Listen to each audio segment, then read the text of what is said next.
try.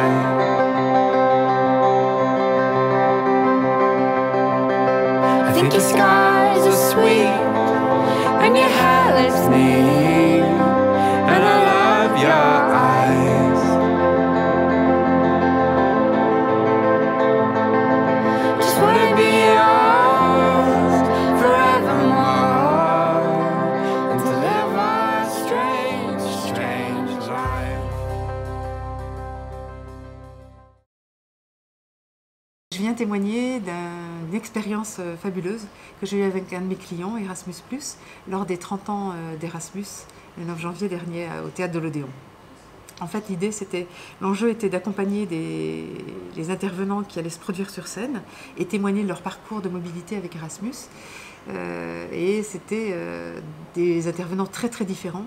Il y avait des adultes qui étaient en formation continue à l'étranger. À Barcelone, par exemple, je pense à une femme spécifiquement qui a fait un parcours avec des architectes à Barcelone, pardon. Je pense à une jeune fille qui était en CFA et qui a été mobilisée 2 semaines à Dublin en stage professionnel. Je pense à une jeune fille ukrainienne qui était de Kiev et qui, elle, était en échange universitaire en littérature. Tous ces intervenants ont demandé vraiment beaucoup d'attention en termes de coaching pur parce que ils avaient besoin de prendre confiance en eux, d'avoir des drives sur la façon de communiquer, de s'exprimer devant un public et aussi surtout de l'assurance personnelle pour pouvoir vraiment assurer cette mission qui était quand même de taille puisqu'il y avait 700 personnes qui les écoutaient. Voilà, donc ça a duré plusieurs semaines, ça s'est fait sur plusieurs semaines et plusieurs séances de coaching. Et ce qui était vraiment passionnant, c'est de voir l'évolution à chaque fois, à chaque séance, et les changements qui s'opéraient au fur et à mesure. Voilà, donc j'ai vécu vraiment une très belle expérience qu'Erasmus m'a permis de vivre.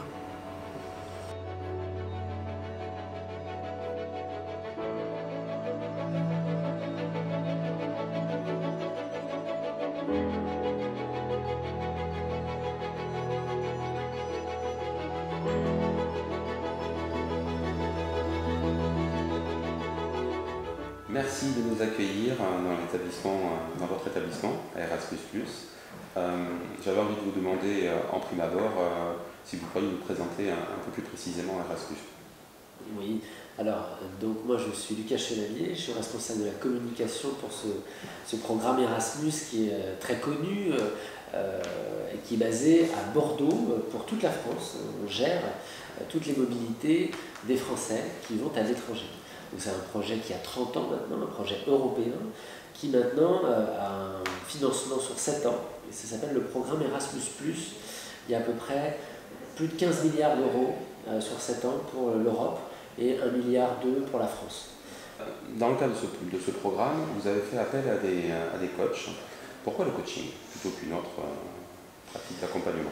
Alors là, c'est un peu particulier, c'est lié aux 30 ans d'Erasmus, donc 87-2017. On s'est dit qu'on allait organiser un événement particulier de lancement qu'on a fait le 9 janvier à l'Odéon, Théâtre de l'Europe. Et à cette occasion, on avait l'ambition depuis assez longtemps, moi je suis arrivé en 2014, à l'agence de faire un TED.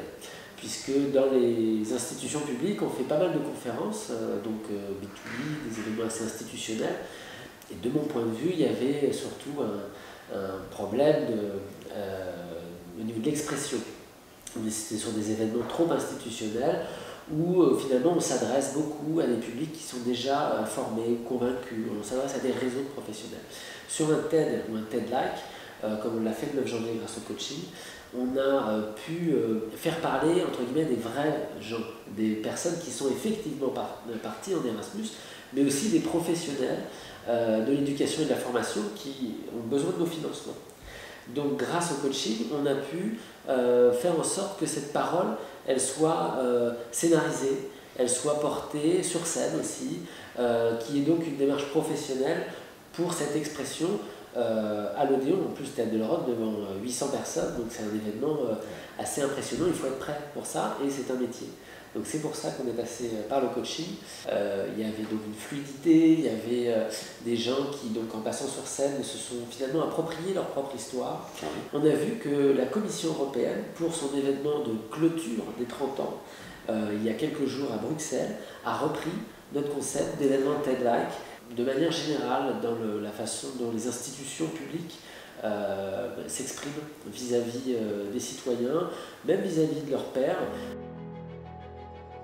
Je suis Nicolas Tordy, directeur de la faculté des sciences du sport de Besançon et enseignant-chercheur.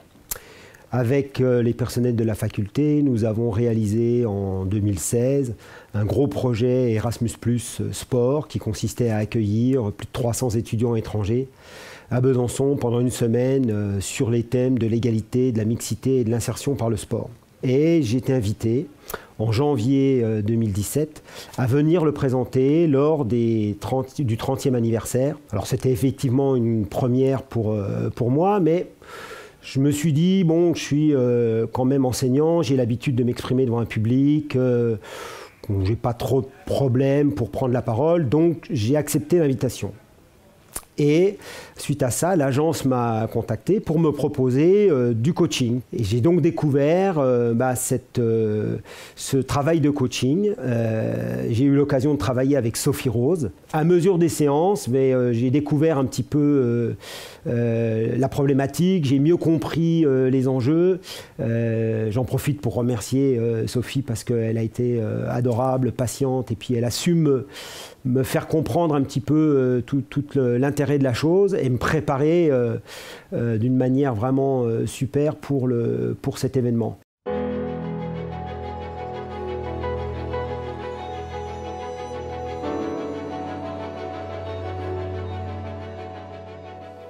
Alors, pour nous, le but, le 9 janvier, c'était de donner envie aux personnes de faire une expérience Erasmus. Donc en très peu de temps, il fallait donner envie et captiver le public. Et c'est à ça que le coaching nous a bien servi. Et Sophie était là pour les rassurer, les accompagner, tant au niveau de l'aisance scénique et orale, pour leurs prestations, du coup, afin qu'elles soient fluidifiées et claires. Pour moi, en tant que community manager, c'était important puisque c'était la qualité du contenu et de leur témoignage qui était importante, qu'elle allait être diffusée également sur les réseaux sociaux. Ça nous a permis de toucher environ 6 millions de personnes sur les réseaux sociaux. Je ne peux que conseiller aux coachs de faire ce qu'on fait en ce moment, c'est-à-dire de valoriser le résultat de leur travail et de le montrer pour que les institutions publiques ou privées soient convaincues du bienfait.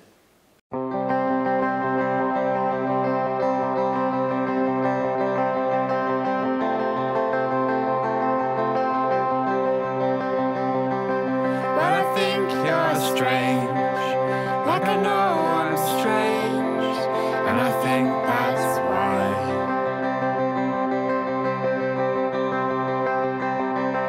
You're the perfect fit for my imperfections. I don't need to try.